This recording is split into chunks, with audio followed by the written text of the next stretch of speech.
Hello मेरे प्यारे साथियों, आप सभी को न्यू अपडेट में स्वागत करता हूं। और देखिए, बहुत बेहतरीन वैकेंसी लेके आ गया हूं। पूरा ऑल इंडिया के व्यक्ति सब इसमें फॉर्म भर सकता है। भरने में कोई दिक्कत नहीं होगा। आपको इस वीडियो को शुरू से अंत तक देख लेना है एक बार, उसके बाद आप फॉर्म को अप्लाई कीजिए। देखिए, ये बहुत बेहतरीन वैकेंसी है और इस वैकेंसी का नाम क्या है? ग्राम पंचायत भर्ती 2026। देखिए, ये वैकेंसी 2025 में निकला हुआ था और 2025 में निकला हुआ था। इसमें पोस्ट बहुत कम था उसमें। अगर इसका पोस्ट को थोड़ा बढ़ा दिया गया है और उसके बाद वैकेंसी फिर से अप्लाई करने का लिंक खोल दिया गया है। ठीक है, और इस फॉर्म को आप सभी लोग भर सकते हैं, कोई दिक्कत नहीं होगा। पूरा वीडियो में बने रहे, पूरा जानकारी देंगे इस वीडियो में। देखिए, टोटल पोस्ट कितना है? 24,492 पोस्ट है टोटल। ठीक है, और देखिए पोस्ट नेम कौन कौन सा पद निकला हुआ है सो बता रहे हैं इस वीडियो में। देखिए, पंचायत सचिव, पंचायत सचिव का वैकेंसी निकला हुआ है और लोअर डिवीजन क्लर्क, जिसको हम लोग बोलते हैं LDC, वो उसका भी पद निकला हुआ है। देखिए, रेवेन्यू स्टाफ का भी पद निकला हुआ है। कॉपी रिटर्न आदि, कॉपी रिटर्न मतलब कॉपी के रिटर्न का भी पद इसमें निकला हुआ है। जूनियर फील्ड इन्वेस्टिगेटर, इसका भी फॉर्म निकला हुआ है। देखिए, लाइव स्टॉक असिस्टेंट का भी निकला हुआ है और इसमें अदर पोस्ट भी है। देखिए, अदर पोस्ट इसमें है, उतना लिखना इसमें संभव नहीं था, इसके वजह से नहीं लिखे। बहुत निकला हुआ है इसमें, पद के अनुसार से इसका वैकेंसी दिया हुआ है, इसलिए आप इसको नोटिफिकेशन से देख लीजिएगा। बता देंगे कुछ नोटिफिकेशन से देखना है आपको। वीडियो के अंत तक बने रहें। देखिए, अप्लाई कब से करना है? All Indian male and female, India के यदि आप हैं मेल एंड फीमेल तो सभी लोग फॉर्म भर सकते हैं, कोई दिक्कत नहीं होगा। देखिए, अप्लाई डेट कब से है? तो अप्लाई डेट देखिए 15 अक्टूबर 2025 से इसको स्टार्ट हुआ था। ठीक है, उसके बाद इसमें फिर क्लोज कर दिया गया था। उसके बाद इसमें वैकेंसी उस टाइम कम था, इसके वजह से इसको फिर से, जब वैकेंसी कम था उसमें, तो 15 अक्टूबर 2025 को इसको अप्लाई करने का डेट दिया हुआ था यहाँ पे। उसके बाद इसको फिर से वैकेंसी इसको इसमें बढ़ा दिया गया। ठीक है, और जब वैकेंसी बढ़ा दिया गया तब फिर से इसको पोर्टल खोल दिया गया। इसलिए यदि आप इसको इच्छुक हैं तो इस फॉर्म को जरूर भरिए। और ये पंचायत के अंतर्गत है, ये आपको इसमें ज्यादा दिक्कत नहीं है, दूसरे राज्य में जाने की जरूरत नहीं है। एक ही राज्य में रहिएगा और अच्छा से काम कीजिएगा, कोई दिक्कत नहीं होगा। इसलिए देखिए, लास्ट डेट कब है इस फॉर्म का? 15 जनवरी 2026 इसका लास्ट डेट है, 15 जनवरी 2026। इसलिए आप इस फॉर्म को जरूर भरिए और इसमें फॉर्म भरने का ज्यादा पैसा भी नहीं लग रहा, इसलिए इस फॉर्म को भरना जरूरी है। देखिए, आरक्षण क्या लग रहा है? 3 साल का छूट मिलेगा। किसको किसको 3 साल का छूट मिलेगा? देखिए, यहाँ पे यदि आप OBC हैं तो आपको 3 साल का छूट मिलेगा। ठीक है, यदि SC ST है तो आपको 5 साल का छूट मिलेगा।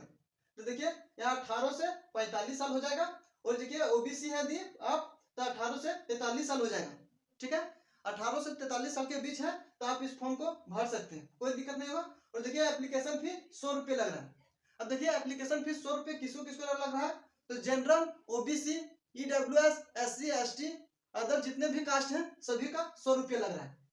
ठीक है, सभी का 100 रुपये लग रहा है और 100 रुपये में आप फॉर्म को भर सकते हैं। देखिए, क्वालिफिकेशन क्या मांग रहा है? देखिए, इस पद के अनुसार से मांग रहा है। देखिए, कोई भी पद में 10th पास मांग रहा है, किसी में 12th मांग रहा है और किसी में दोनों मांग रहा है और किसी में ग्रेजुएशन भी मांग रहा है। ठीक है, और 10th 12th दोनों मांग रहा है। और इसको बता दे रहे हैं, इसमें थोड़ा सा स्किल का भी मांग रहा है। आप स्किल का सर्टिफिकेट नहीं देते हैं, कोई दिक्कत नहीं है। कंप्यूटर का स्किल मांग रहा है, उसमें थोड़ा सा आपको टाइपिंग सीखना पड़ेगा, उसका बेसिक जानकारी सीखना पड़ेगा। यदि आप उसका सीख लेते हैं तो बहुत अच्छा रहेगा। आपको खाली सीखना है, उसमें फॉर्म में भरने का है तो दे दीजिएगा, नहीं है तो कोई दिक्कत नहीं है। आप नहीं है तो पर भी इसको फॉर्म भर सकते हैं, कोई दिक्कत नहीं होने वाला है। ठीक है, देखिए, इसका एग्जाम पैटर्न किस प्रकार से है सो समझते हैं। देखिए, एग्जाम जो रहेगा 100 क्वेश्चन रहेगा। देखिए, 100 क्वेश्चन रहेगा, 100 क्वेश्चन। और मार्क्स जो रहेगा,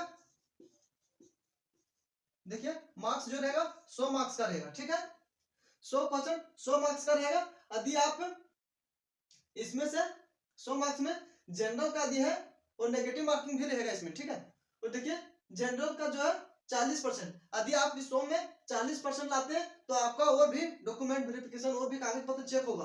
अन्यथा आप 40% नहीं लाते तो यहीं से आपका रिजेक्ट कर दिया जाएगा। ठीक है, और देखिए, OBC है यदि आप तो आपको 36.5% लाना बहुत जरूरी है। यदि आप नहीं लाते तो यहीं से आपका कॉपी चेक बंद हो जाएगा।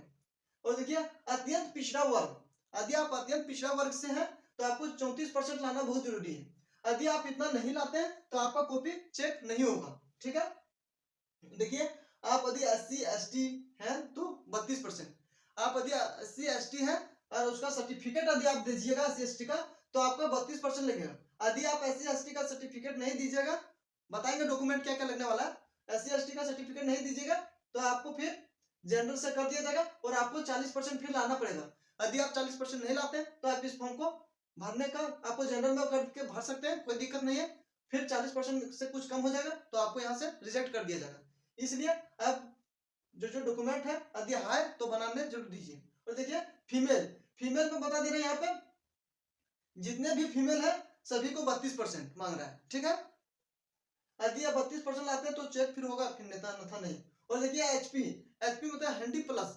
देखिए हैंडी प्लस किसको जो बचपन से दिव्यांग रहते हैं, यदि आप उसका सर्टिफिकेट दीजिएगा उसमें दिव्यांग का, ठीक है, तो आपको 32% में लाइएगा तो आपका कॉपी चेक हो जाएगा। फिर आपका सब प्रोसेस सिलेक्शन प्रोसेस होगा, डॉक्यूमेंट होगा, सब चीज हो जाएगा। यदि आप नहीं करिएगा तो फिर आपको फिर इसका बेनिफिट नहीं मिलेगा। ठीक है, देखिए सिलेक्शन प्रोसेस क्या है, आपका रिटर्न एग्जाम होगा। ठीक है, एग्जाम होगा, उसके बाद आपका डॉक्यूमेंट वेरिफिकेशन होगा। ठीक है, check notification for more detail. देखिए यदि आप इसको जानकारी चाहते हैं तो इसको नोटिफिकेशन आपको चेक करना पड़ेगा, डिटेल जानकारी लेना पड़ेगा, तभी आप इसको फॉर्म को भरिएगा। डॉक्यूमेंट क्या क्या है, Aadhaar card number 1, number 2 passport size photo, तीसरा में सिग्नेचर, चौथा में मोबाइल नंबर, पांचवा में एजुकेशन सर्टिफिकेट, जो आप 10th पास है तो उसका सर्टिफिकेट जो रहेगा वो देना है इसमें। ठीक है, और देखिए छठा नंबर में कास्ट सर्टिफिकेट।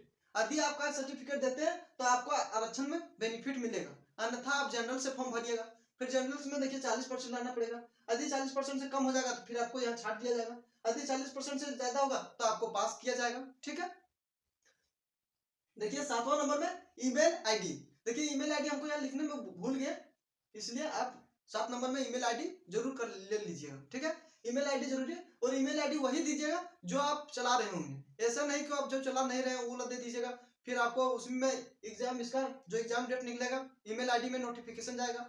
फिर यदि आप दूसरा दे देंगे तो उसमें नोटिफिकेशन नहीं जाएगा, तो यदि आपको पता नहीं चलेगा तो आप फॉर्म को आप एग्जाम नहीं दे पाइएगा, तो इसमें बेनिफिट नहीं होगा, आपको इससे नुकसान हो जाएगा। इसलिए ईमेल आईडी वही दीजिएगा जो आप चला रहे होंगे। और देखिए मोबाइल नंबर वही दीजिएगा जो आप चलाते हैं।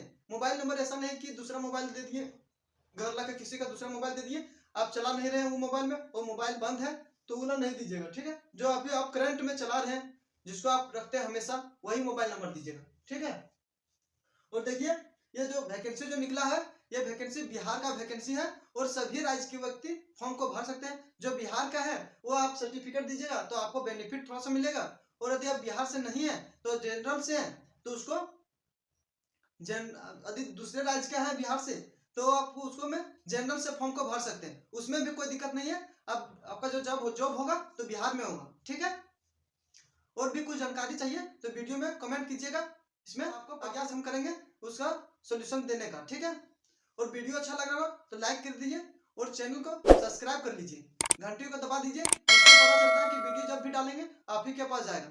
ठीक है, जय हिंद, जय भारत।